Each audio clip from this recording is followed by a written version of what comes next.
Friends, so let's come to the last lecture of Polity PT 365. I hope आप लोग lectures देख रहे हैं एंड आप लोगों के कमेंट्स आ रहे हैं कि मैम आप बहुत अच्छा पढ़ा रही हैं ma'am, thank you so much. तो उसके लिए मैं आप सबको थैंक यू सो मच बोलती हूँ। थैंक यू, आप लोगों को आप लोग मुझे अप्रिशिएट कर रहे हैं एंड आप लोग बिल्कुल टेंशन मत लीजिए। पूरी PT 365 में कवर करूँगी, सारी जितनी भी आती हैं। एंड पॉलिटी का लास्ट लेक्चर तो आ ही गया है। आई होप आप लोग लेक्चर्स पूरे देखें एंड मैं एकदम टाइम के हिसाब से चल रही हूँ कि आपकी पीटी जल्दी जल्दी ख़त्म हो जाए। तो PT 365 पॉलिटी की आज ख़त्म हो जाएगी and thank you so much once again. Okay, so now let's come to the important aspects of the governance. Important aspects of the governance में जो पहला टॉपिक है that is urban local bodies.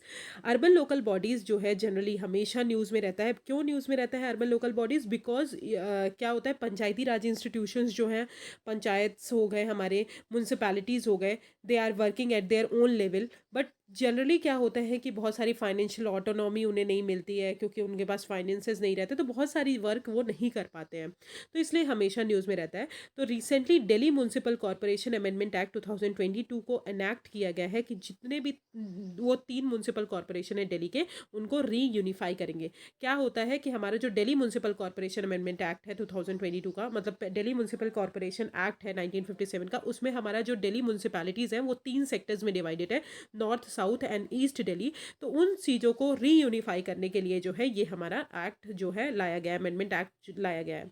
अब MCD एक्ट 2022 की बात करें तो Delhi municipal corporation amendment act 2022 जो है वो अमेंड किसको करेगा? दिल्ली म्यूनसिपल कॉरपोरेशन एक्ट 1957 को, जो कि क्या बताता है कि अर्स्टवाइल जो म्यूनसिपल कॉरपोरेशन है दिल्ली म्यूनसिपल कॉरपोरेशन, वो जो है सेपरेट म्यूनसिपल कॉरपोरेशन में डिवाइडेड है, नॉर्थ साउथ ईस्ट दिल्ली, तो उसी को रीयूनिफाई करने की बात की है। और ये जो स्प्लिटअप जा नॉर्थ साउथ ईस्ट दिल्ली का, ये पहली बार 1987 में बालकृष्ण कमेटी रिपोर्ट ने सबमिट किया था, जो कि मिनिस्ट्री ऑफ होम अफेयर्स ने कॉन्स्टिट्यूट की थी। एंड फिर उसके बाद 2001 में वीरेंद्र प्रकाश कमेटी रिपोर्ट ने भी दिया था।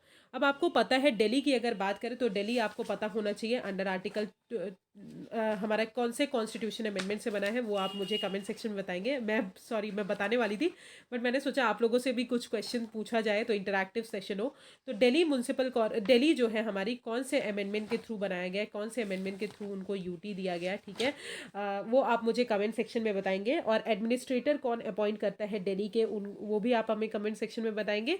और जो हमारे लेफ्टिनेंट गवर्नर होते हैं वो हमारे एडमिनिस्ट्रेटर होते हैं दिल्ली के, उनको अपॉइंट कौन करता है, वो सारी चीज़ें बताएंगे। तो आप ये सब चीज़ें कमेंट सेक्शन में बताइए, बिकॉज ये सब चीज़ें आपके कमेंट्स देख के मेरे को बहुत अच्छा लगता है, ठीक है। तो आपको पता है बालकृष्ण कमेटी ने रिकमेंड किया था। फिर अंडर आर्टिकल 239A जो है हमारे कॉन्स्टिट्यूशन का, वहाँ पे पार्लियामेंट ने एम्पावर किया लेजिस्लेचर को, जो भी दिल्ली का लेजिस्लेचर है, कि आप किसी भी सब्जेक्ट पे लॉ बना सकते हैं और किसी भी सब्जेक्ट पे लॉ को लेजिस्लेट कर सकते हैं। Okay, so under article 239A में पार्लियामेंट ने पावर दी। अब की प्रोविजंस की अगर बात करें, म्यूनसिपल कॉरपोरेशन, हाँ पहले म्यूनसिपल कॉरपोरेशन पढ़ते हैं, उसके बाद हम नहीं, पहले की प्रोविजंस पढ़ लेते हैं। की प्रोविजंस की बात करें, जो MCD एक्ट 2022 में बनाया गया कि इन्होंने सेंट्रल गवर्नमेंट को एम्पावर किया कि बहुत सारे मैटर्स पे चीज़ें आप डिसाइड कर सकते हैं, जैसे building regulations, consolidation of law, ये सारी चीज़ें जो है सेंट्रल गवर्नमेंट को पावर दे दी कि सेंट्रल गवर्नमेंट जो है डिसाइड कर सकती है इन मैटर्स पे। फिर टोटल नंबर ऑफ सीट्स जो थी कॉरपोरेशन पे वो 250 से ज़्यादा नहीं होनी चाहिए। सेंटर को ये भी अलाउ किया कि आप एक स्पेशल ऑफिसर अपॉइंट कर सकते हैं जो कि हमारे कॉरपोरेशन की पावर्स के लिए वर्क करेगा अनटिल जब तक हमारा यूनिफाइड MCD नहीं बन जाता। बहुत सारे प्रोविज़न जो हैं डायरेक्टर जो थे लोकल बॉडीज़ के, उनके प्रोविजंस को ख़त्म किए। उन्होंने गवर्नेंस सिस्टम स्टेब्लिश किया सिटीजन सर्विसेज के लिए किसी भी टाइम पे, कि जो कि अकाउंटेबल, जो भी हमारे पर्सन हैं म्यूनसिपैलिटीज़ के मेंबर्स हैं वो अकाउंटेबल होंगे, ट्रांसपेरेंट होंगे एडमिनिस्ट्रेशन के लिए। MCD कमिश्नर जो है वो अकाउंटेबल सिर्फ किसके लिए होंगे? सेंटर के लिए, not to the state government. याद रखिएगा, not to the UT government, they are accountable only to the centre government. Okay, now let's come to municipal corporation. Municipal corporation क्या है? म्यूनसिपल कॉरपोरेशन आपको पता है हमारी urban local level government body है, जैसे हमारी पंचायत होती हैं। म्यूनसिपैलिटीज़ जो होती हैं जनरली जहाँ पे पॉपुलेशन 1 मिलियन से ज़्यादा होती है वहाँ पे बनाई जाती है मेट्रोपॉलिटन सिटीज़ में, और इसको अलग अलग नाम भी दिए गए हैं अलग अलग स्टेट्स में, जैसे महानगर पालिका, नगर पालिका, नगर निगम, सिटी कॉरपोरेशन, तो ये सारे स्टेट में अलग अलग नाम दिए गए हैं। historical background is very important for the prelims examination, and it is also important from the history point of view. तो फर्स्ट म्यूनसिपल कॉरपोरेशन सेटअप कब हुआ था? मद्रास में सेटअप हुआ था 1688 में। उसके बाद जो है सिमिलर कॉरपोरेशन बॉम्बे में बना और कलकत्ता में बना। फिर लॉर्ड रिपन जो थे, जिनको father of local self government बोला जाता है, तो father of local self government of India किसको बोला जाता है? लॉर्ड रिपन को, जो 1880 से 1884 तक आए थे। ये वाइसरॉय ऑफ इंडिया ने वाइसरॉय ऑफ इंडिया थे जिन्होंने इंट्रोड्यूस किया कि हमारे म्यूनसिपल कॉरपोरेशन में इलेक्शन भी होगा। ठीक है, तो लॉर्ड रिपन को father of local self government in India बनाया जाता है। फिर अर्बन लोकल बॉडीज को स्ट्रेंथन करने के लिए 74th कॉन्स्टिट्यूशन अमेंडमेंट आया, जो कि पार्ट 9A में इंसर्ट किया गया। अब इनका सोर्स ऑफ रेवेन्यू अगर बात करें, जो हमारे म्यूनसिपल कॉरपोरेशन है, तो ये इनका सोर्स ऑफ रेवेन्यू होता है property tax, water tax, professional tax. ये जो टैक्सेस है, इनके थ्रू जो है इनको रेवेन्यू आता है। अब मेंबर जो है म्यूनसिपल कॉरपोरेशन के, वो डायरेक्टली इलेक्टेड होते हैं पीपल के थ्रू, और जो भी म्यूनसिपल कॉरपोरेशन के मेंबर इलेक्ट होते हैं उनको हम काउंसलर्स बोलते हैं। ठीक है, इलेक्शन जो है स्टेट इलेक्शन कमीशन कंडक्ट कराती है, और म्यूनसिपल कॉरपोरेशन जो है स्टेब्लिश होते हैं स्टेट में बाय द स्टेट लेजिस्लेचर के थ्रू, और यूनियन टेरिटरीज में by the act of parliament of India. ठीक है, तो स्टेट में स्टेट लेजिस्लेचर और यूटीज़ में हमारे पार्लियामेंट ऑफ इंडिया। तो ऑब्वियसली यूटीज़ जो है सोल अथॉरिटी हमारी पूरी सेंटर के पास होती है, तो सेंटर गवर्नमेंट ही पार्लियामेंट के थ्रू जो है अमेंड करती है। Okay, so this is all about municipal corporation. I hope it is clear. Now let's come to audit of local self government. Audit of local self government की बात करें तो local self government इस panchayat institutions की बात कर रहे हैं। तो कैग ने अभी प्लान किया है कि वो अपना प्रेजेंस जो है वो ऑडिट कंट्रोल का, जनरली कैग जो है बहुत सारी चीज़ों को ऑडिट करते हैं। कैग क्या है? अंडर आर्टिकल 148 आपको पता है, it is a constitutional body and it is a audited body of central and state government. ठीक है, तो कैग जो है अपना प्रेजेंस जो है 3 टायर पंचायती राज में भी बढ़ाना चाहते हैं, तो अपना रोल जो है डिस्ट्रिक्ट लेवल पे एनहांस करना चाहते हैं, इसलिए जो है ये न्यूज़ में है। एट प्रेजेंट अगर बात करें तो कैग जो है जनरली स्टेट कैपिटल्स पे तो प्रेजेंट रहता है, और उसके अकाउंटेंट जनरल ऑफिस जो होते हैं वो रिस्पॉन्सिबल है जो भी स्टेट गवर्नमेंट के अकाउंट है उनको ऑडिट करने के लिए। बट गवर्नमेंट डिपार्टमेंट्स जो है, आपको अगर बात करें तो गवर्नमेंट डिपार्टमेंट्स जो है कहाँ से पैसा आता है उनमें? कंसोलिडेटेड फंड ऑफ इंडिया से पैसा आता है। बट पंचायती राज इंस्टीट्यूशन जो है अपना मनी कहाँ से ड्रॉ करते हैं?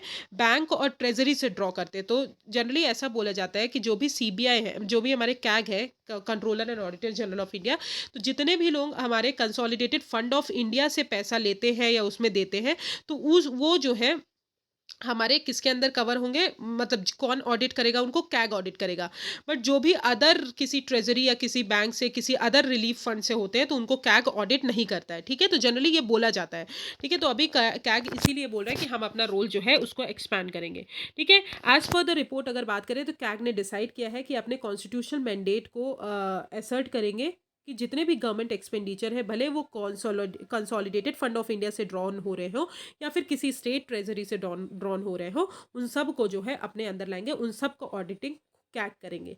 अब पंचायती राज इंस्टीट्यूशंस की बात करें, वो जो है किसके अंदर आता है उनका audit? Under controller and auditor generals act 1971 के थ्रू जो है पीआरआई जो है उनके परव्यू के अंदर आते हैं। अब लोकल सेल्फ गवर्नमेंट के बाद जो है हम कंट्रोलर एंड ऑडिटर जनरल पढ़ेंगे। तो लोकल सेल्फ गवर्नमेंट गवर्नेंस की बात करें तो पार्लियामेंट ने 73rd and 74th constitution amendment बनाया 1992 का, जहाँ पे म्यूनसिपैलिटीज़ जो है और पंचायत जो है स्टेब्लिश किया। अब यहाँ पे 3 टायर फेडरल स्ट्रक्चर है हमारे पंचायत में, जो कि फंक्शन जहाँ पे फंक्शन का डिवॉल्यूशन किया है, मतलब फंक्शन जो है डिवॉल्यूट किए हैं, फंड्स प्रोवाइड किए हैं टू लोकल सेल्फ गवर्नमेंट।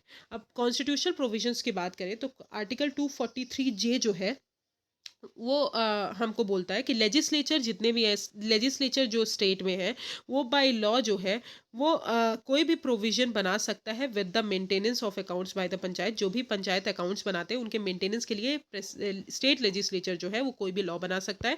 फिर 243Z जो है वो बोलता है कि लेजिस्लेचर जो ऑफ द स्टेट जो है वो म्यूनसिपैलिटीज़ के मेंटेनेंस, जो भी अकाउंट है उनके मेंटेनेंस के लिए, ऑडिट के लिए कोई भी लॉ बना सकता है। ठीक है, तो 243J जो है it is related to panchayat and 243Z is related to municipalities.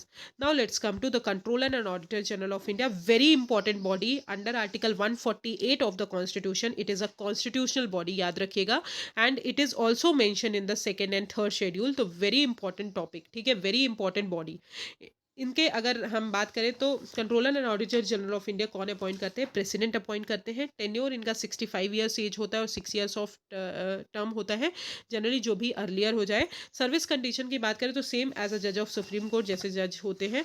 और फंक्शंस की बात करें तो ये सारी रिपोर्ट जो है स्टेट और सेंट्रल गवर्नमेंट की उसको ऑडिट करते हैं, यूनियन टेरेटरी गवर्नमेंट की। और इनके पास पावर है कि वो कुछ ड्यूटीज़ परफॉर्म कर सकते हैं जितने भी अकाउंट्स हैं उनसे रिलेटेड, और जो भी लॉ प्रोवाइड करेंगे पार्लियामेंट उसके अंदर जो है उन रिपोर्ट्स को ऑडिट कर सकते हैं। तो these are the functions of the controller and auditor general of India. Some other functions और ऑल्सो दे हैव, सो वो जाके आप लक्ष्मीकांत से पढ़िएगा। अब आते हैं timeline of audit of local self government. तो लोकल ऑडिट डिपार्टमेंट की अगर बात करें तो फर्स्ट जो है 1880 में क्रेडिट हुआ था, जो कि म्यूनसिपैलिटीज़ के अकाउंट को ऑडिट करते थे और अदर लोकल फंड्स को कौन ऑडिट करता था? Finance department styled as examiner of local account attach to the office of accountant general. फिर रिपन रिजोल्यूशन आया 1882 में, जहाँ पे लोकल सेल्फ गवर्नमेंट की स्कीम्स को बढ़ाया गया, जहाँ पे म्यूनसिपल इंस्टीट्यूशंस डेवलप किए गए और वो डायरेक्ट कंट्रोल किसके अंदर था? ब्रिटिश क्राउन के अंदर। फिर रिफॉर्म इन 1921 की बात करें तो ऑडिट जो है लोकल बॉडीज का वो प्रोविंशियल सब्जेक्ट्स में आ गया। फिर 73rd and 74th constitution amendment आया, जो कि स्टेट लॉ के अंदर जितने भी ऑडिट है हमारे पंचायत और म्यूनसिपैलिटीज़ के वो स्टेट लॉ के अंदर होंगी। Okay, so this is all about CAG and local self government. Now let's come to digitalization of land records in India. Very important topic because ये जो है digital India land record modernization program जो है, that is the scheme, this is the scheme which launched in 2016. ये जो है हमारी central sector scheme है, ये 2016 में लॉन्च की गई थी कि जितने भी हमारे लैंड है उनका रिकॉर्ड्स जो है वो डिजिटल फॉर्म में हमारे पास फीडअप हो, और हम उसी डिजिटल फॉर्म को यूज़ करके ऑनलाइन रजिस्ट्रेशन, जितने भी लैंड है उनका ऑनलाइन रजिस्ट्रेशन हो, और उसको यूज़ करके हम बहुत सारे लैंड सिस्टम को मॉडिफाई कर सकते हैं और उसको सही कर सकते हैं।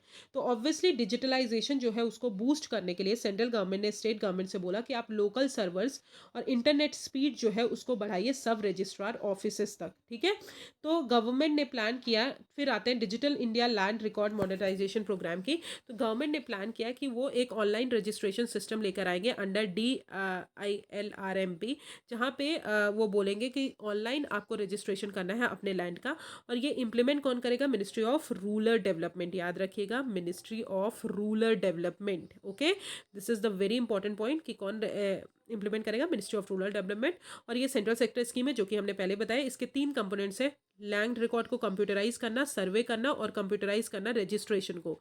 Okay, now let's come to objectives. अगर बात करें digital India land record modernisation programme की, तो पहली चीज़ हमारे जितने भी लैंड रिकॉर्ड्स हैं उनको अपडेट करना, ऑटोमेटिक और ऑटोमेशन म्यूटेशन करना, चेंजेस करना कि ऑटोमेटिक चेंजेस हो जाए, इंटीग्रेट करना स्पेशियल रिकॉर्ड और टेक्सचुअल रिकॉर्ड क्या है, इंटरकनेक्टिविटी बनाना रेवेन्यू और रजिस्ट्रेशन में कि कितना रेवेन्यू आ रहा है, कितना रजिस्ट्रेशन हो रहा है, और प्रेजेंट डीड्स रजिस्ट्रेशन जो है और प्रिजम्पटिव टाइटल सिस्टम है उसको रिप्लेस करना with that of conclusive tilting and title guarantee. Okay, तो these are the objective of DIRLMP. अब आते हैं how is land ownership recognised in India. कैसे हमारा लैंड ऑनरशिप इंडिया में रिकग्नाइज्ड होता है? तो लैंड ऑनरशिप की अगर बात करें तो लैंड ऑनरशिप जो है इंडिया में, तो वेयर वी आर, हाँ, so sorry for that. How is land ownership recognised in India? तो लैंड ऑनरशिप जो है इंडिया में वो रिकग्नाइज्ड होता है थ्रू सेट ऑफ डॉक्यूमेंट्स के थ्रू रिकग्नाइज्ड होता है। जैसे कि रिकॉर्ड ऑफ लैंड, सबसे पहली चीज़ रिकॉर्ड ऑफ राइट्स का बात करें तो उसमें नेम जो होगा, जिन्होंने भी लैंड लिया है उनका नेम होगा, लैंड होल्डर का, कितना साइज लिया है, कितना प्लॉट लिया है, कितना रेवेन्यू रेट है, वो सारी चीज़ें रिकॉर्ड ऑफ राइट्स में कैप्चर की जाएंगी। फिर रजिस्टर्ड सेल डीड की अगर बात करें, ये जो है उस प्रॉपर्टी को, जो अगर एक पर्सन ने दूसरे को प्रॉपर्टी ट्रांसफ़र की है या सेल की है, तो वो सारी चीज़ें रजिस्टर्ड सेल डीड में होंगी। फिर सर्वे डॉक्यूमेंट की बात करें तो जितना भी प्रॉपर्टी का बाउंड्री है, एरिया है, वो सब रिकॉर्ड जो है सर्वे डॉक्यूमेंट में हो जाएगा और वो गवर्नमेंट रिकॉर्ड्स में लिस्टेड किया जाएगा। और फिर प्रॉपर्टी टैक्स रिसिप्ट। तो these are the land ownership recognised in India. अब अदर मेजर्स की बात करें जो डिजिटलाइजेशन को प्रमोट कर रहे हैं, तो पहला है national generic document registration system, जो नेशनल इंफॉर्मेटिक्स सेंटर्स ने डेवलप किया है। ये सॉफ्टवेयर एप्लीकेशन है जहाँ पे रजिस्ट्रेशन सिस्टम सिस्टम रजिस्टर कर सकते हैं लैंड का। फिर unique land parcel identification number system, जहाँ पे यूनिक आईडी प्रोवाइड किया जाएगा 14 डिजिट का हर प्लॉट को कंट्री में, और वो बेस्ड ऑन किसके बेस्ड होगा, जियो रेफरेंस कोऑर्डिनेट्स, मतलब वर्टेक्सेस पे बेस्ड होगा। जैसे ज्योग्राफी पॉइंट ऑफ व्यू से अगर बात करें तो मैपिंग पे बेस्ड होगा। फिर भू नक्श की बात करें तो एक डिजिटल कैडेस्ट्रल मैपिंग बनाई गई। फिर सर्वे ऑफ विलेज आबादी and mapping with improvised technology in village areas, that is Svamitva scheme, जो बहुत सारे स्टेट में अभी चल रही है, and it is the most important scheme related to land rights and digitalisation of land. ये स्कीम जो है, जो भी हमारा लैंड एरिया है उनको डिमार्केट करना और प्रोवाइड करना कि आपका लैंड कितना है, आप इसके ऑनर हो, कितना प्रॉपर्टी है आपके पास रूरल एरियाज में, through latest surveying drone technology. इसको जनरली आबादी सर्वे नाम से भी जाना जाता है। तो ये जो है बहुत इंपॉर्टेंट स्कीम है, जो अभी हर स्टेट में बहुत ज़्यादा तेज़ी से चल रही है। फिर आते हैं initiative to transliterate records of rights to any of the 22 languages recognised in the constitution. 22 languages जितने भी रिकग्नाइज्ड है हमारी कॉन्स्टिट्यूशन में, उनके हिसाब से आपको रिकॉर्ड्स ऑफ राइट्स को ट्रांसलेट करना। फिर एफर्ट्स ऑफ स्टेट गवर्नमेंट की अगर बात करें तो भूमि जो प्रोजेक्ट है वो जॉइंटली फंडेड है, सेंटर ने फंड किया और कर्नाटका गवर्नमेंट ने लॉन्च किया है कि जितने भी लैंड रिकॉर्ड्स हैं उनको डिजिटलाइज करना है। फिर तेलंगाना का है धारिनी प्रोजेक्ट, वो भी रिकॉर्ड ऑफ राइट्स को मेंटेन करता है, इंटीग्रेट करता है with individual land plot maps. Okay, so this is all about digital India land record modernization program. Now let's come to localization of sustainable development goals. अब sustainable development goals की अगर बात करें तो आपको पता होना चाहिए कि sustainable development goals बहुत important हो जाता है हमारे environment point of view से, क्योंकि अगर हम अपने इकोनॉमी को आज प्रमोट करेंगे, अपने इकोनॉमी को मतलब अपने एनवायरनमेंट को आज सेव करेंगे, तो कहीं ना कहीं कल की फ्यूचर जनरेशन के लिए सस्टेनेबल हो पाएगा। इसलिए सस्टेनेबल डेवलपमेंट गोल जो है वो बहुत इंपॉर्टेंट हो जाता है। दूसरी चीज़ अगर बात करें तो सस्टेनेबल डेवलपमेंट गोल्स जो है वो कब आया था, तो 21st एजेंडा आया था, उसमें हमने सस्टेनेबल डेवलपमेंट गोल्स की बात की थी। एंड ब्रटलैंड कॉन्फ्रेंस हुआ था, उसमें भी हमने सस्टेनेबल डेवलपमेंट गोल्स की पहली बार बात की थी।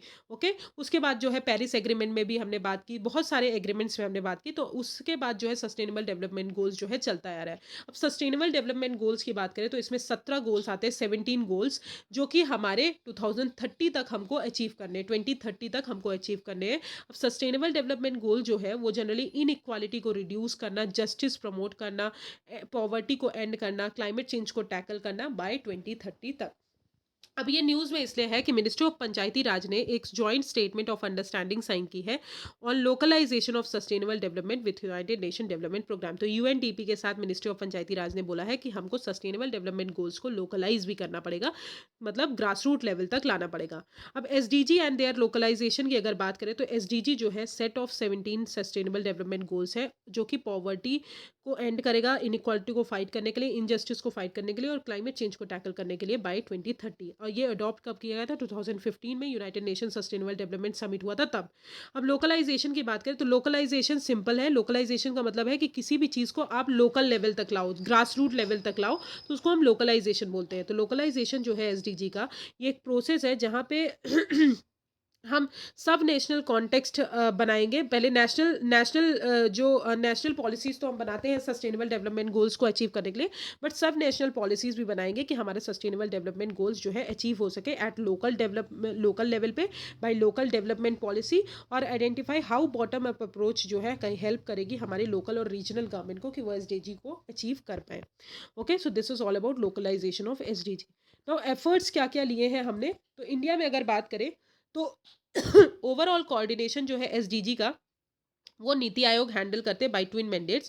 पहली चीज़ हमको अडॉप्ट करना है, मॉनिटर करना है एसडीजी कंट्री में, और कोऑपरेटिव और कॉम्पिटिटिव फेडरलिज्म बढ़ाना है इंडिया में। ठीक है, to do so NITI Aayog ने एक एसडीजी इंडिया इंडेक्स लॉन्च किया था। वेरी इंपॉर्टेंट पॉइंट कि एसडीजी इंडिया इंडेक्स कौन लॉन्च करते हैं, तो नीति आयोग, जहाँ पे 2018 में उन्होंने लॉन्च किया था, जहाँ पे स्टेट और यूटीज़ का प्रोग्रेस देखते हैं एसडीजी की तरफ और localisation of SDG through 8 steps. Okay, so this is all about efforts taken for the SDG. अब एसडीजी लोकलाइजेशन के बेनिफिट क्या होंगे, ऑब्वियसली आपको पता होना चाहिए कोऑपरेटिव एंड कॉम्पिटिटिव फेडरलिज्म की अगर बात करें तो वो कहीं ना कहीं कॉम्पिटिटिव और कोऑपरेटिव फेडरलिज्म को प्रमोट करेंगे, बिकॉज वो हेल्दी कंपटीशन करवाएंगे सब नेशनल लेवल पे।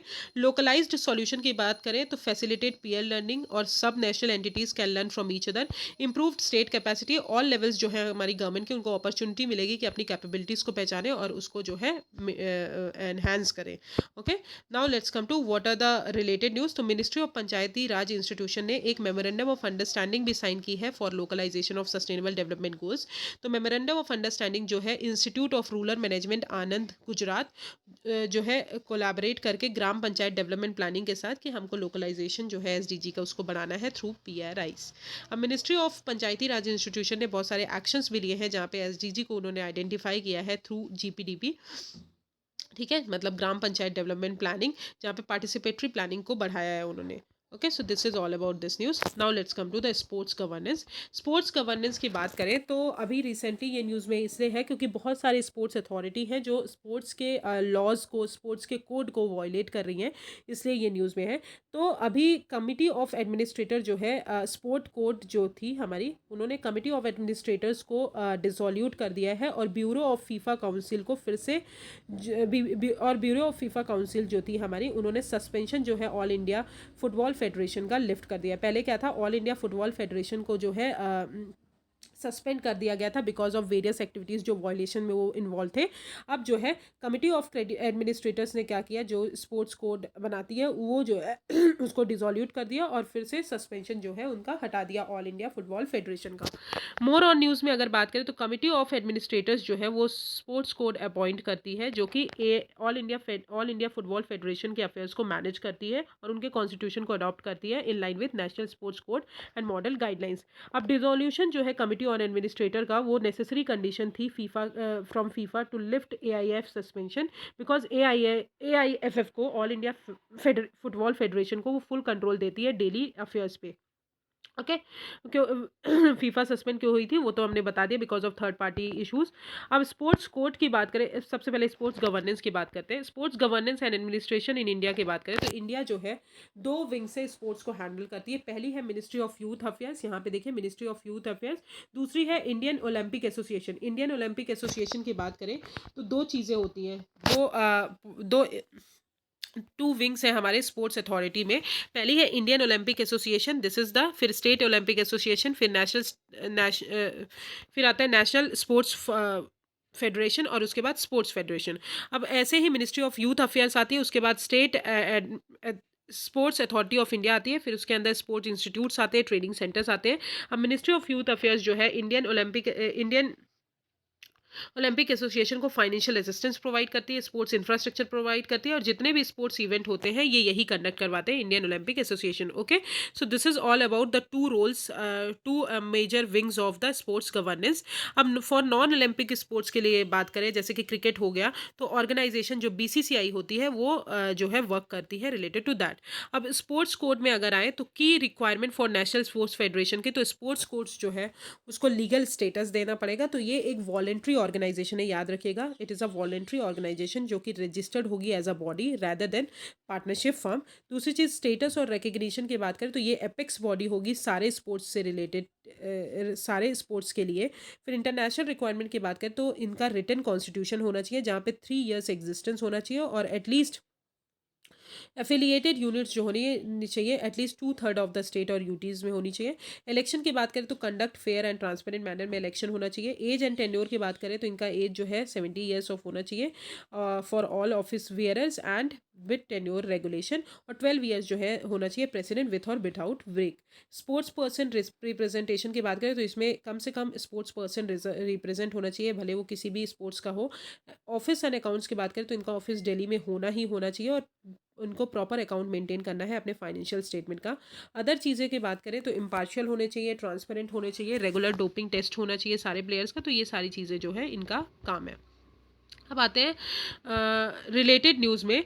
तो अभी बहुत सारी स्पोर्ट्स बॉडीज़ जो थी जो कि हमारे नेशनल स्पोर्ट्स डेवलपमेंट कोड को फॉलो नहीं करती थी, तो उसके लिए फ़ंड को स्टॉप करने की बात की है कि फ़ंड जो है हम पूरी तरह मना कर देंगे कि जो भी नेशनल स्पोर्ट्स डेवलपमेंट कोड जो है हमारा इंडिया का उसको फॉलो नहीं कर रही है, तो उनको हम फंडिंग प्रोवाइड नहीं करेंगे। दिल्ली हाई कोर्ट ने अभी सेंट्रल गवर्नमेंट को बोला है। ये ऑर्डर जो है कहीं ना कहीं सेंटर जो भी ग्रांट करती है, फंड देती है, पेट्रोनेज देती है नेशनल स्पोर्ट्स फेडरेशन को, अगर वो एनएससीआई के अंदर कंप्लाई नहीं कर रहे हैं तो उनको ये सारी चीज़ें मना कर देगी, उनको नहीं देगी। तो दिल्ली हाई कोर्ट ने अभी डिक्लेयर किया है कि एनएससीआई जो है ये हमारे लॉ ऑफ लैंड है स्पोर्ट्स बॉडीज़ के लिए, तो मतलब इसको फॉलो करना बहुत ज़रूरी है। अब एनएससीआई की बात करें तो ये एमलगमेशन है बहुत सारे ऑर्डर्स का जो सेंट्रल गवर्नमेंट ने इशू किया था since 1975 for national sports federation. अब एनएससीआई जो है वो एरियाज ऑफ रिस्पॉन्सिबिलिटी डिफाइन करता है कि वेरियस एजेंसीज कैसे वर्क करेंगी, कितना स्पोर्ट्स के लिए वर्क करेंगी, कौन सी एजेंसी किस स्पोर्ट्स के लिए वर्क करेगी, उनके प्रमोशन और उनके डेवलपमेंट के लिए। ये जो है नेशनल स्पोर्ट्स फेडरेशन को आइडेंटिफाई करता है कि कौन एलिजिबल है under the code to set the priorities. ये जो है कंडीशन भी बताता है कि कौन लोग गवर्नमेंट की रिकग्निशन और ग्रांट को रिसीव कर सकते हैं। नेशनल स्पोर्ट्स फंड की अगर बात करें, दी फेडरेशन की बात करें, तो they are fully responsible and accountable for overall management, direction and control of sports. जो भी डिसिप्लिन्स होते हैं उनको मेजर करने के लिए, मेंटेन करने के लिए। Okay, so this is all about sports federation, sports governance. Now let's come to rules for resignation and reinstatement of an Indian Administrative Services Officer, IAS officer। अब जिसकी आप तैयारी कर रहे हैं उसके बारे में भी तो कुछ पढ़ना पड़ेगा, राइट? सो 2019 में एक आईएएस ऑफिसर थे, उन्होंने रिज़ाइन किया from the service, has been reinstated, फिर से सर्विस में आने के लिए। तो मोर ऑन न्यूज़ में अगर बात करें तो रेजिग्नेशन जो है हमारे ऑफिसर्स का, ऑल इंडिया सर्विसेज ऑफिसर्स का, भले वो आईएएस हो, आईपीएस हो, फॉरेस्ट सर्विसेज में हो, वो जो है ऑल इंडिया सर्विसेज रूल्स 1958 के द्वारा गवर्न किया जाता है। और ये सिमिलर रूल्स है हमारे रेजिग्नेशन के लिए भी कि जितने भी ऑफिसर्स रिज़ाइन करते हैं वो सेंट्रल गवर्नमेंट के हो, सेंट्रल गवर्नमेंट के हों या फिर ऑल इंडिया सर्विसेज के हों, वो सारी चीज़ें जो है ऑल इंडिया सर्विसेज रूल्स के थ्रू गवर्न किए जाते हैं। अब rules to withdraw a resignation that has already been submitted, जो भी रूल्स जो है आपने अगर रेजिग्नेशन सबमिट कर दिया है तो उसको कैसे हम विड्रॉ करेंगे, ठीक है? तो as per the DCRB act, that is death cum retirement benefit rules 1958 जो है, उसके अंदर सेंट्रल गवर्नमेंट ने बोला कि उन्होंने ऑफिसर को परमिट किया कि जो भी पब्लिक इंटरेस्ट के लिए अगर किसी ने रेजिग्नेशन सबमिट भी कर दिया है, किसी आईएएस आईपीएस ऑफिसर ने रेजिग्नेशन सबमिट भी कर दिया है, तो पब्लिक इंटरेस्ट के केस में हम उनका रेजिग्नेशन जो है विड्रॉ कर सकते हैं, उनका रेजिग्नेशन नहीं ले सकते। अगर ऑफिसर्स किसी ने अपना रेजिग्नेशन सबमिट ही कर दिया है और वो कंपिटेंट अथॉरिटी तक नहीं पहुंचा है, उससे पहले ही हमने विड्रॉ कर लिया है, तो रेजिग्नेशन जो है वो ऑटोमेटिकली विड्रॉ हो जाएगा। अब सेंट्रल गवर्नमेंट जो है विड्रॉल ऑफ रेजिग्नेशन कुछ चीज़ों में एक्सेप्ट नहीं करेगी, जैसे कि अगर मेंबर जो है पॉलिटिकल पार्टी से एसोसिएटेड है, किसी ऑर्गेनाइजेशन से एसोसिएटेड है, किसी पॉलिटिकल मूवमेंट, पॉलिटिकल एक्टिविटी से है, तो उन सब चीज़ों का रेजिग्नेशन जो है सेंट्रल गवर्नमेंट रेजिग्नेशन विड्रॉल जो है वो एक्सेप्ट नहीं करेगी। अब resignation of an IAS officer must be submitted to, किसको सबमिट करना पड़ेगा अगर आपको रिजाइन करना है? तो चीफ सेक्रेटरी जो है हमारे स्टेट के, उनको, या फिर secretary of concern ministry of department, उनको आपको रेजिग्नेशन सबमिट करना पड़ेगा। तो only after the recommendation of ये डिपार्टमेंट और चीफ सेक्रेटरी रिकमेंड करेंगे, कॉम्पिटेंट अथॉरिटी रिकमेंड करेगी, तो सेंट्रल गवर्नमेंट जो है आपका ऑफिसर्स का रेजिग्नेशन जो है एक्सेप्ट करेगी। और कॉम्पिटेंट अथॉरिटीज़ जो है वो कौन सी होती है? Ministry of state at the department of personnel and training, जो कि आईएएस के रिस्पेक्ट में लेती है, ministry of home affairs IPS के रिस्पेक्ट में, और ministry for environment, forest and climate change जो होती है वो फॉरेस्ट सर्विसेज के रेफरेंस में, ठीक है? तो this is all about resignation, अगर आपको रेजिग्नेशन देना है तो। Now let's come to national standard for civil services training institute, very important. किस मिनिस्ट्री के अंदर आता है ये? किस लिए लॉन्च किया गया है उसके लिए। तो national standard for civil services training institute जो है जनरली हमारे जो सिविल सर्वेंट होते हैं उनकी कैपेसिटी बिल्डिंग और उनके ट्रेनिंग से रिलेटेड चीज़ों के लिए लॉन्च किया गया है। तो recently ministry of personnel and public grievance and pension ने इसको लॉन्च किया है। अब national standard for civil services training institute की अगर बात करें, ये डेवलप्ड है at a capacity building commission, जहाँ पे कैपेसिटी बिल्डिंग कमीशन बनी है वहीं पर ये डेवलप किया गया है, उन्हीं के हेडक्वार्टर में। ओके, अब इंडिया जो है ये फर्स्ट कंट्री है वर्ल्ड में जहाँ पे यूनिक मॉडल हमने फॉलो किया है कि जितने भी सिविल सर्वेंट्स हैं उनके लिए स्टैंडर्ड क्रिएट करना है, उनके ट्रेनिंग के लिए स्टैंडर्ड क्रिएट करना है एट अ नेशनल लेवल, ठीक है? अब स्टैंडर्ड जो है वो इसमें सेंट्रल ट्रेनिंग इंस्टीट्यूट भी इक्विप्ड है जहाँ पे सिविल सर्वेंट को हेल्प करेंगे जितने भी 21st सेंचुरीज़ के चैलेंजेस हैं उनको टैकल करना। ये एक बेसलाइन क्रिएट करता है सीटीआईज के लिए कि उनकी करंट कैपेसिटी कितनी है, वो कितना वर्क कर सकते हैं, कितना उनको ट्रेनिंग प्रोवाइड करनी है, कितना स्टैंडर्ड ट्रेनिंग हार्मोनाइज करना है, स्टैंडर्ड फॉर ट्रेनिंग, ये सारी चीज़ें इसके अंदर आती हैं। और एस्पिरेंट्स को सेट करना for training institute to strive towards the excellence. Okay, so this is all about NS, national standard for civil servant training institute. अब इसके अंदर 8 पिलर्स ऑफ एक्सीलेंस है। पहला है ट्रेनिंग नीड्स असेसमेंट, दूसरा है फैकल्टी डेवलपमेंट, तीसरा है resource target, digitalization, training support, collaboration, training evaluation, operation and governance. अब कैपेसिटी बिल्डिंग कमीशन की बात करें तो ये याद रखिएगा, ये गैजेट के थ्रू इस्टेब्लिश हुआ है, तो it is not a statutory body. 2021 में इंडिपेंडेंट बॉडी है जहाँ पे कंप्लीट एग्जीक्यूटिव और फाइनेंशियल ऑटोनॉमी दी गई है। कंपोजिशन की बात करें तो 3 मेंबर है जो कि इंटरनल सेक्रेटेरिएट सपोर्ट करेंगे। सेक्रेटेरिएट जो है हेड कौन करेगा, by an officer call joint secretary के जो ऑफिसर होते हैं गवर्नमेंट ऑफ इंडिया के वो। फंक्शंस की बात करें तो ऑब्वियसली जो भी हमारे सेंट्रल जो भी हमारे पब्लिक सर्वेंट है, आईएएस आईपीएस जितने भी लोग सिविल सर्वेंट है, उनकी क्रेडिबिलिटी को बिल्ड करना, यूनिफॉर्म अप्रोच लाना कैपेसिटी बिल्डिंग में, फैसिलिटेट करना एनुअल कैपेसिटी बिल्डिंग प्लान्स, फिर annual state for civil services report prepare करना और उनके नॉलेज पार्टनर्स अप्रूव करना, नॉलेज पार्टनर्स को for the mission. Okay, so this is the important function of CBC. अब initiatives क्या क्या लिए गए हैं, तो मिशन कर्मयोगी, तो ये एक आईगॉट पोर्टल है, इंटरनेट मतलब internet integrated government online training platform है जहाँ पे सारे गवर्नमेंट सर्वेंट्स को अलाउ किया जाता है, इररिस्पेक्टिव वो किस रैंक से बिलोंग करते हैं, कि उनकी कंटिन्यूस ट्रेनिंग हो डिपेंडिंग अपॉन देयर उनका क्या डोमेन एरिया से कहाँ पे वो वर्क कर रहे हैं उस हिसाब से।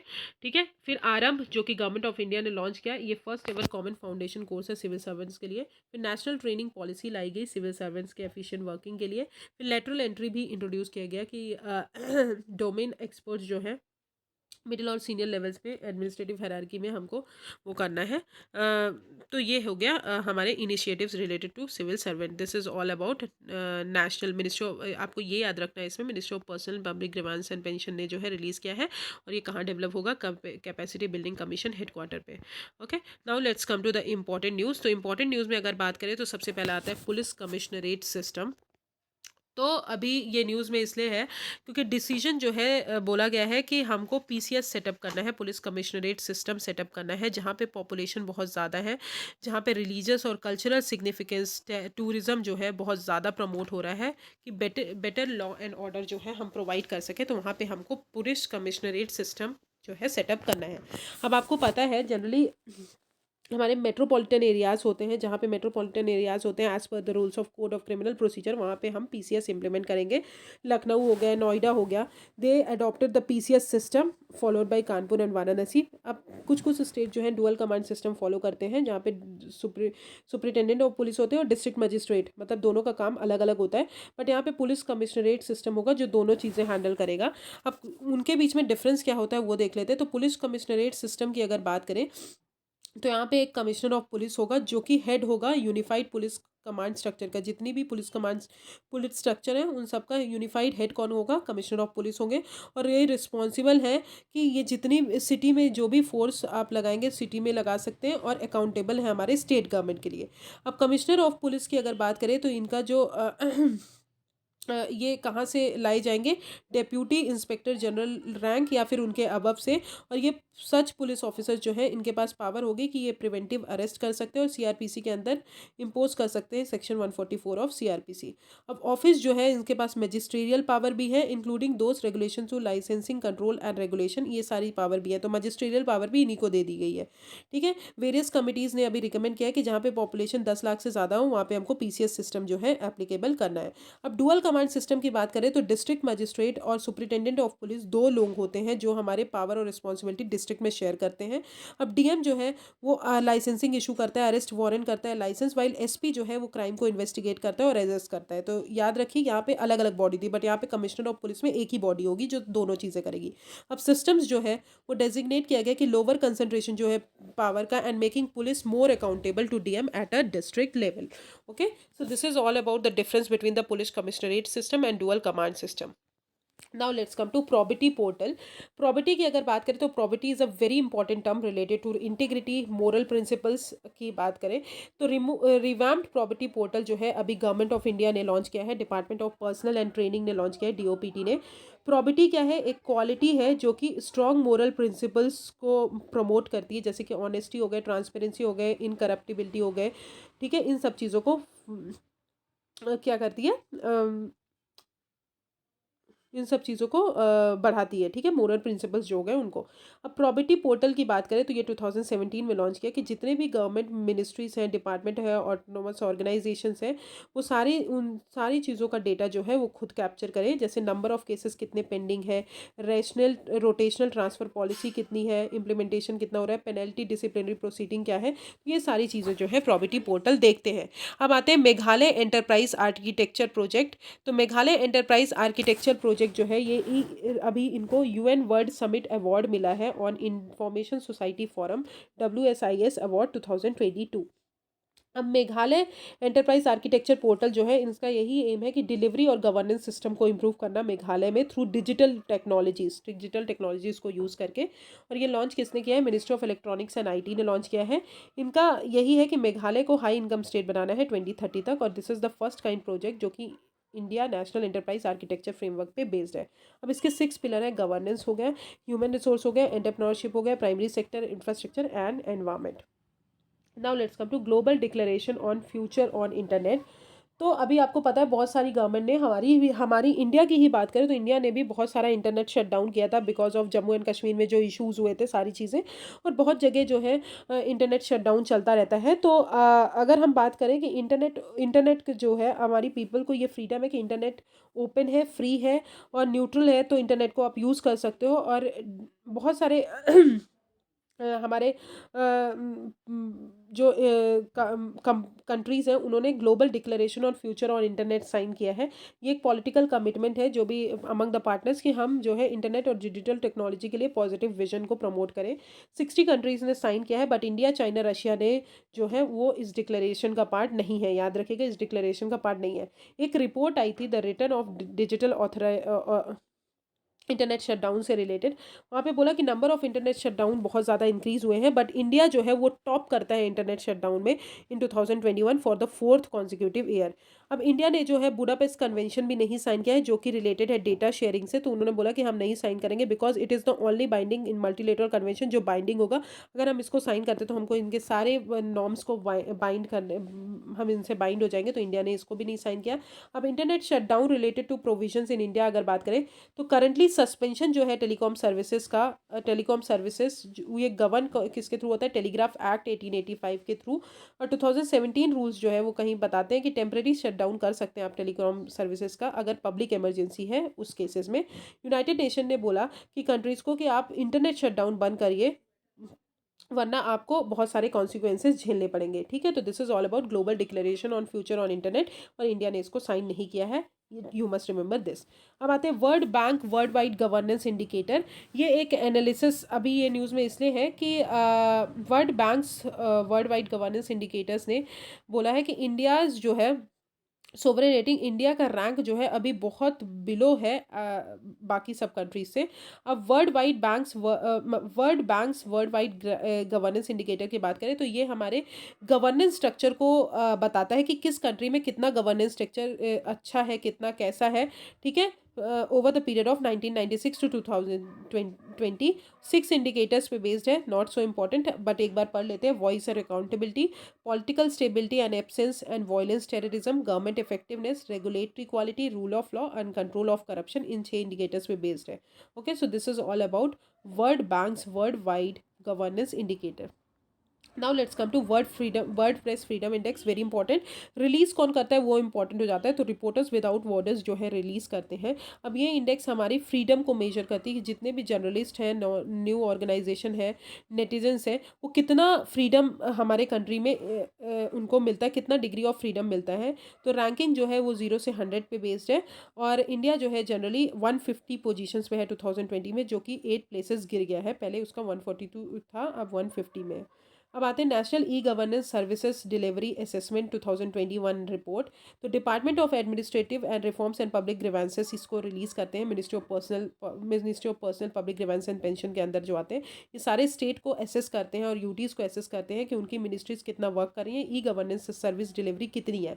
अब ई गवर्नेंस की बात करें तो ऑब्वियसली गवर्नेंस में इंफॉर्मेशन कम्युनिकेशन टेक्नोलॉजी यूज़ करना, जो भी हमारे सिटीजन उनको ट्रांसफॉर्म करना, बिजनेस को ट्रांसफॉर्म करना, और अदर्स आर्म्स जो है उनके गवर्नमेंट के उनको ट्रांसफॉर्म करना। अब national e governance services delivery assessment की बात करें तो पीरियोडिक असेसमेंट करता है स्टेट और यूटीज़ में। ठीक है, ये कंडक्ट कौन करते हैं? Ministry of personnel and public grievance pension जो डिपार्टमेंट है वो कंडक्ट करते हैं with NASSCOM and KPMG. 4 main pillars हैं, पैरामीटर्स हैं, जैसे कि accessibility, content availability, ease of use and information security and privacy for central ministry portal. Okay, so this is all about national E governance service delivery assessment. अब census towns की अगर बात करें तो सेंसस टाउन क्यों news में है, तो मेघालय गवर्नमेंट ने अभी बोला है कि वो मनरेगा स्कीम्स जो है वो सेंसस टाउन में भी लॉन्च करेंगे। अब सेंसस टाउन्स वो एरियाज है जो कि टाउन्स तो नहीं नोटिफाइड है स्टेट गवर्नमेंट के द्वारा, बट वो अर्बन कैरेक्टरिस्टिक जो है उनमें बिलोंग करते हैं। तो अर्बन कैरेक्टरिस्टिक उनमें है, जैसे कि फॉर एग्जांपल वहाँ पे सैनिटेशन अच्छा है, स्टैंडर्ड ऑफ लिविंग अच्छा है, बट वो टाउन्स नहीं कहलाते। स्टेट गवर्नमेंट ने उनको टाउन्स डिफाइन नहीं किया, तो वो उनको हम सेंसस टाउन्स बोलते हैं। अब ड्यू टू एम्बिगिटी कि उनको इसी एम्बिगिटी के कारण ना तो वो टाउन डिफाइंड है बट अर्बन कैरेक्टरिस्टिक है, तो ना तो उनको रूरल स्कीम्स की बेनिफिट मिलती, ना ही अर्बन स्कीम्स की बेनिफिट मिलती। ठीक है, तो इसलिए सेंसस टाउन्स जो है मनरेगा ने मेघालय गवर्नमेंट ने बोला कि मनरेगा को हम सेंसस टाउन तक भी पहुंचाएंगे। अब 3 कंडीशन है जो सेंसस टाउन को डिफाइन करती है। पॉपुलेशन जो है वहाँ पे 4000 और उनसे ज़्यादा हो। पॉपुलेशन डेंसिटी की अगर बात करें तो 400 पर पर्सन स्क्वायर किलोमीटर हो, और मेल नॉन फॉर्म वर्कफोर्स जो है वो मोर देन 75% हो। अब आते हैं ई गवर्नमेंट सर्वे। ई गवर्नमेंट सर्वे जो है 2022 का अभी रिलीज़ किसने किया है? United nation department of economic and social affairs ने रिलीज़ किया है। तो किसने रिलीज़ किया है, ये इंपॉर्टेंट है आपके लिए। United nation department of economic and social affairs. ये हमारे डिजिटल लैंडस्केप को, जो गवर्नमेंट का डिजिटल लैंडस्केप है उसको एड्रेस करते हैं, उसको एक्सेस करते हैं। और इंडिया की रैंकिंग बताएं तो 105 है इस इंडेक्स में, ई गवर्नेंस डेवलपमेंट इंडेक्स में। ओके, डेनमार्क जो है उसको उसने टॉप किया है। अब आते हैं पर्सनैलिटी राइट। ये न्यूज़ में इसलिए है कि दिल्ली हाई कोर्ट ने अभी बोला है कि जितने भी सेलिब्रिटीज़ हैं, जितना भी सेलिब्रिटीज़ का नेम या फिर इमेज या फिर वॉइस यूज़ करते हो आप लोग, तो उसको प्रिवेंट करने के लिए दिल्ली हाई कोर्ट ने एक इंटरिम ऑर्डर पास किया है कि पर्सनालिटी राइट जो है हम उसको प्रोटेक्ट करके रखना है। अब पर्सनालिटी राइट की बात करें तो ये राइट है इंडिविजुअल का, उनके पर्सनालिटी का, कि उनकी प्राइवेसी और प्रॉपर्टी जो है प्रोटेक्ट रहे। अब पर्सनालिटी राइट जो है जनरली फेमस पर्सनालिटीज़ की, सेलिब्रिटीज़ की वॉइस यूज़ करके, सिग्नेचर यूज़ करके, उनको कमर्शियल वैल्यू वगैरह प्रमोट करके, ये सारी चीज़ें जो है पर्सनालिटी राइट में आती हैं। आप जो है उसको यूज़ नहीं कर सकते। गवर्नमेंट एडवर्टाइजमेंट की अगर बात करें तो ये इसलिए न्यूज़ में है कि मद्रास हाई कोर्ट ने अभी तमिलनाडु गवर्नमेंट को बोला है कि फोटोग्राफ्स जो है प्रेसिडेंट की और पीएम की, वो 44th चेस ओलंपिक एडवर्टाइजमेंट में आप यूज़ कर सकते हैं। तो 2015 में common cause versus union of India आया था, सुप्रीम कोर्ट ने बोला था कि गवर्नमेंट का जो स्पेंडिंग है एडवर्टाइजमेंट में वो कैसे आप रेगुलेट कर सकते हो। फिर एनआर माधवन मेनन कमिटी आई, उन्होंने सजेस्ट किया कि गवर्नमेंट का एडवर्टाइजमेंट पॉलिसी बनाएंगे, जहां पे सुप्रीम कोर्ट ने बोला कि आप पॉलिटिकल पार्टी का सिंबल, लोगो, फ्लैग जो है किसी भी एडवर्टाइजमेंट में यूज़ नहीं कर सकते हो, बट फोटोग्राफ जो है president, prime minister, chief justice of India, governor और सीएम का जो है फोटोग्राफ जो है, सिर्फ इन्हीं 4 लोगों का फोटोग्राफ आप इन्हीं 5 लोगों का फोटोग्राफ आप यूज़ कर सकते हो एडवर्टाइजमेंट प्रोसेस के लिए। ओके, फिर आते हैं rule of law index, word justice report release करती है। It is important report. तो रूल ऑफ लॉ इंडेक्स कौन रिलीज करता है? वर्ड जस्टिस रिपोर्ट रिलीज करती है, और इंडिया का रैंक अभी 77th है। 8 फैक्टर्स जिस पे rule of law index measure करते हैं, जैसे कि constant on government powers, corruption absence है या नहीं है, open government, fundamental rights, order and security, regulatory enforcement, civil justice and criminal justice. फिर आते हैं नेशनल ई गवर्नेंस सर्विसेज लिमिटेड। तो ये एक इंडिया का पहला इंफॉर्मेशन यूटिलिटी है, NECL, NESL। और ये रजिस्टर्ड है insolvency and bankruptcy code of India के साथ under the edges of IBC code 2016। Primary role इनका यही है कि जो भी लीगल एविडेंस है उसको, उस इंफॉर्मेशन को, अगर किसी के ऊपर डेट है, किसी ने डेट को क्लेम किया है, तो उस सारी इन्फॉर्मेशन को एक रिपोजिटरी बना के रखना, ये इनका काम है। तो national e governance services limited जो है, ये इंडिया का पहला इंफॉर्मेशन यूटिलिटी है। Okay, so this is the end of PT 365 of polity. Thank you so much. If you have any problem, just comment me on the comment section. अगर आपको कोई एक टॉपिक नहीं समझ में आया है, तो just comment me on the comment section. I will explain you that topic in next other video. तो जितने लोगों को भी कोई टॉपिक नहीं समझ में आ रहा है या फिर कुछ नहीं समझ में आया, तो आप मुझे कमेंट सेक्शन में बताइएगा, तो मैं उस टॉपिक को अलग से भी कवर कर दूंगी। Okay, thank you so much. Next PT जैसे ही आती है मैं उसको स्टार्ट करती हूँ। एंड स्टे स्टे हेल्दी और पढ़ते रहिए। जो भी प्रॉब्लम हो जस्ट आप कमेंट सेक्शन में कमेंट करिए, मैं पढ़ती हूँ सबके कमेंट्स और मैं सबके कमेंट्स का रिप्लाई भी करती हूँ।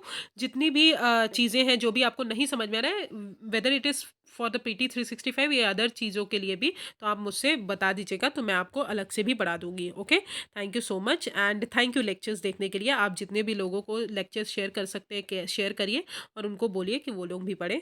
Okay, because your exam is near the way. Thank you so much.